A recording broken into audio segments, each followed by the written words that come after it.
G'day everyone, thank you for tuning in. Today I am Charlie Brown and today is Friday the 18th of August.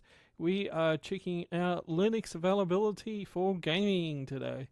I've just checked out the latest game on Steam at the moment, and it is City Skylines, which actually runs native in Linux, going for $7.50 American, which works out to be about $10 Australian. Really good fun game. If you like the game similar to SimCity, it is worth checking out. And a lot of people have showed concern when I've moved over to Linux, and as you can see, this is actually Linux right now running on my computer.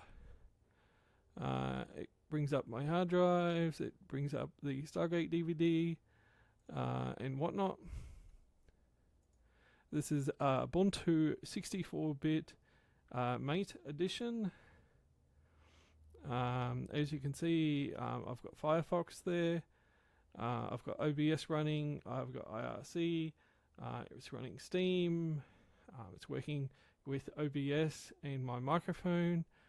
I did have some issues with Linux Mint, but I swapped over to Ubuntu, and all the hardware issues with AMD graphic drivers has been resolved. So let's just have a quick look through the menu. So it's got basic accessories, notepad, calculator, search tool, screenshots ability, whatnot. You got a Tux Paint, which is a program for kids to muck around, a maths program. So at the moment, the non-Steam games, Zero AD. So if we load that up quickly, it's actually a game like the old Age of Empires.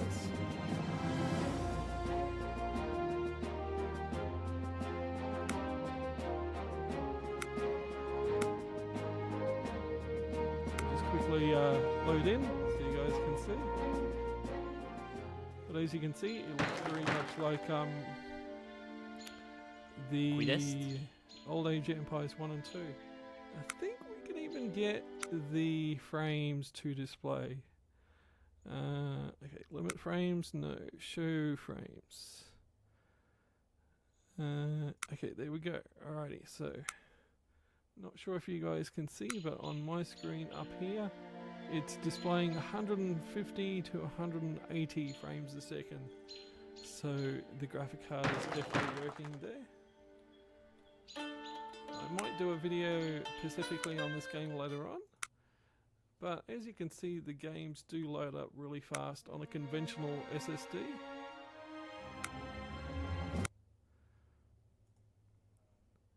So it's also got Hedge Wars, this one which is a ball game. Yeah. I just had someone jump into Mumble then. Sorry about that, guys. Alright, so we've got various graphic programs, a photo editing one that is good for digital camera stuff, webcam viewer, Blender, which is 3D modeling, which people in Unity and UE4 use, ebook reader, various paint packages, PDF reader,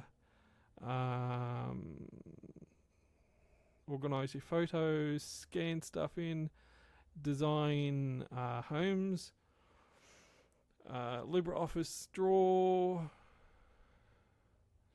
We've got Brave browser, we've got a Twitter application, Discord, Firefox, a Notepad online collaboration tool, IRC, Mumble, BitTorrent, that's remote desktop, Skype, Steam, TeamViewer, Telegram, Thunderbird email, another BitTorrent client, download client, Wire, which is a SMS video conferencing program, and Zoom, which is another video conferencing program.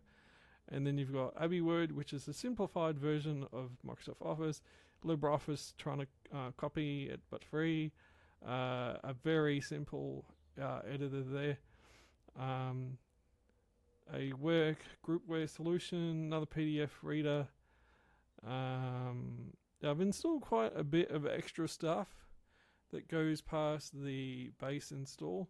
We've got this program here, which is actually a nifty little program that runs under Linux, Mac, and Windows, and it lets you just drag in a file and transfer it across your network. And all people have to do is run this Deco, is it Duckio or whatever program, and it transfers data around without worrying about Windows file sharing. You've got media players, OBS, editing programs, sound editor programs, sound rippers. All this stuff actually is free under Linux as well, so you don't actually have to pay for anything. So moving on to the game aspect. Alright, so we'll click on library, and it says 80 of my games run native under Linux. It says I've got a total of 312 games, but only 80 are supported natively under Linux. Now that doesn't mean I can't run the other games. You can actually run any game in DirectX 9C through Wine emulation. Sorry about that. But I haven't set that up yet. You've got your friends list, your community store, all the same functionality. You've got big picture mode.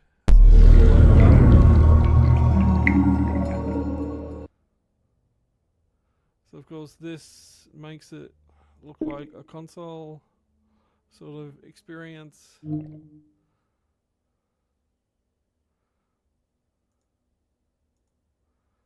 we'll jump out of that because I don't like big picture mode. Exit big picture, there we go. Alright, so let's have a look what actual games. So I've got 7 Days to Die, Arma 3, Avalon, Borderlands 2, Descent Underground, Dirt Rally, Euro Truckin', From the Depths, Insurgency, Left 4 Dead, Mountain Blade, Nation Red, Rocket League, Running with Rifles, Skull Girls, Worms, Unknown Bounty, which is that new game I did recently. You got Counter-Strike, Day of Defeat, I'm just skipping through some of them here. Empire, Total War, Half-Life, Killing Floor, Left 4 Dead 2, Limbo, Portal, Planetary Annihilation, Unturned, which is like Minecraft, X-Blades. There is heaps of games that actually do work native under Linux or through emulation. Now we'll go into our normal library. Now one game I will have a go in emulation is Grim Dawn. At the moment you right click on it, go install game, you can't do it because that is trying to look at Windows, but you can do a workaround to still play the game. So yeah, all these people are saying, oh, you've got no games under Linux. Not the case. There are actually quite a few games. So let's load up Nation Red, for example.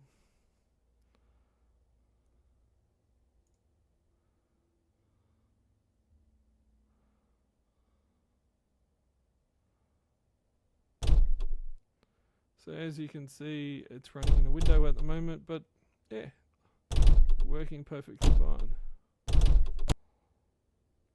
Let's load up 7 Days to Die.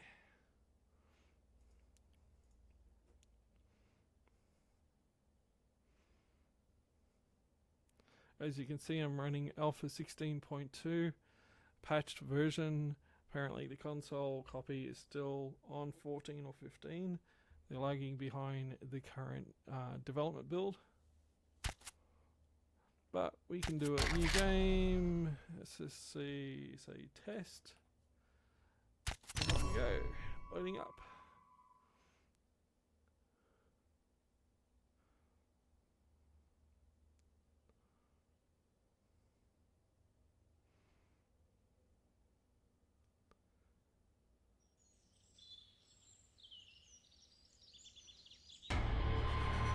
There we are, we've got 7 Days to Die running native in Linux. So what the frames are at the moment. Oh no, here we go, 60 on the left hand side. I don't know if you guys can see that too well. But yeah, it's saying 60 FPS while I'm recording at 720 at the moment.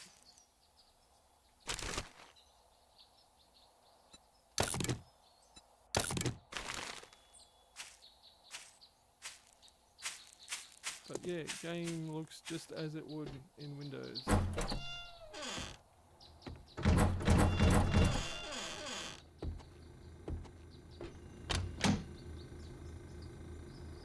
Glass jar. Nom, nom, nom. So yeah, all these people that are like, oh, you won't be able to game with us anymore. There's no games in Linux. No, there is actually quite a few games in Linux. I think last time I was looking at the Steam list, it was like 5,000 games in Linux. I think with a lot of people, they're still to the mindset that PC gaming, for a good game, it must be only a AAA multi-plat. And to be honest, the lack of polishment and the crap that's involved in a lot of AAA games, I'm actually seeing more enjoyable, cheaper games that I'm getting more satisfaction from smaller studios and early access and indie stuff. So when you actually look past the multi-million budget games like COD that hasn't actually improved or if anything has gotten worse on the PC platform over the years, and also look past the first person shooter gene. You know, you don't have to play the latest COD every fucking year or the latest FIFA every year. Alrighty, so we know that works. Yay! So yeah, as you guys can see, there are a lot of games in Linux. Even just going to the Steam store. Let's go games and then hit by platform. And then we go down the bottom and say browse. And then we can see, here we go. Okay, so not 5,000, 7,301 games work natively in Linux.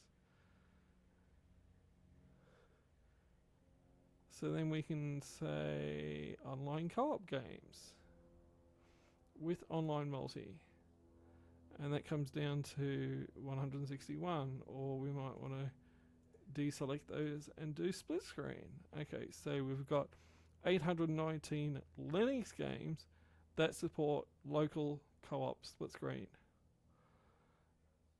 And then, you know, we've got what we've got here. Outracer, new game, just came out. See, and you can even see on the screenshots, it does split screen. So if we have a look, what's that game going for? $9 American. It's on Mac, Windows, and Linux. Does single player, multiplayer, split screen, controller support, level editor. Sure, it's not the best game in history, but it's a game nevertheless. Let's have a look. What is recent in the free-to-play? We've got one called Dark Eden Origins, Phoenix Destiny 2. All sorts of games. So, you know, even if you didn't want to spend much money, there are free-to-play and demo games out there. So, yeah, it might be worthwhile, instead of downgrading to Windows 10, dealing with the bullshit that they're imposing, to actually give Linux a fair go and see how you like it.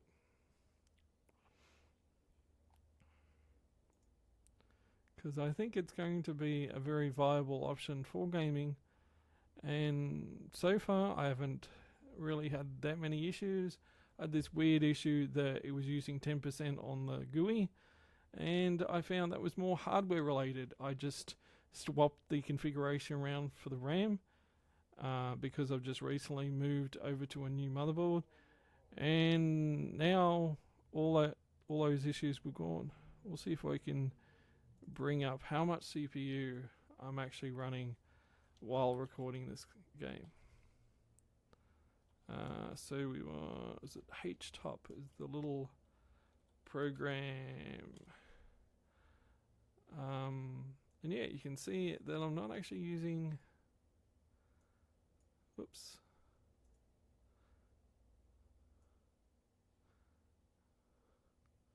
So it's saying I'm using 9, 6, 10, yeah, so not too bad, just running normal normal stuff in the background.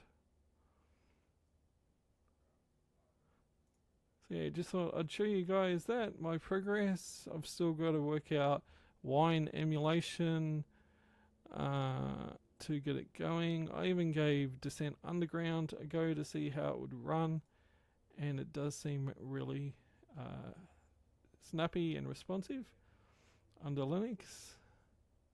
They've actually got it on sale at the moment for USD 15, which probably works out to be $20.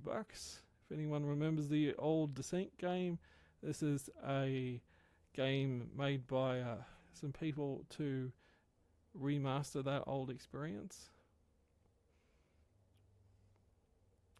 Let's do single player, practice.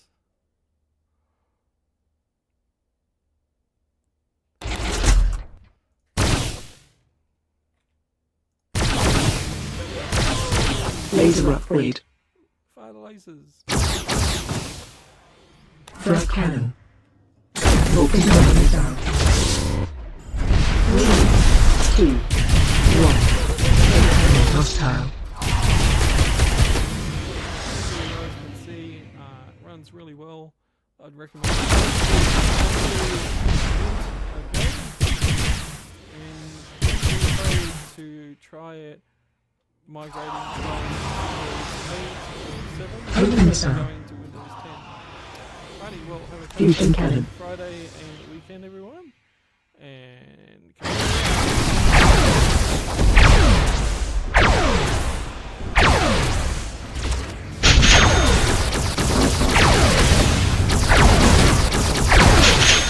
Hostile eliminated.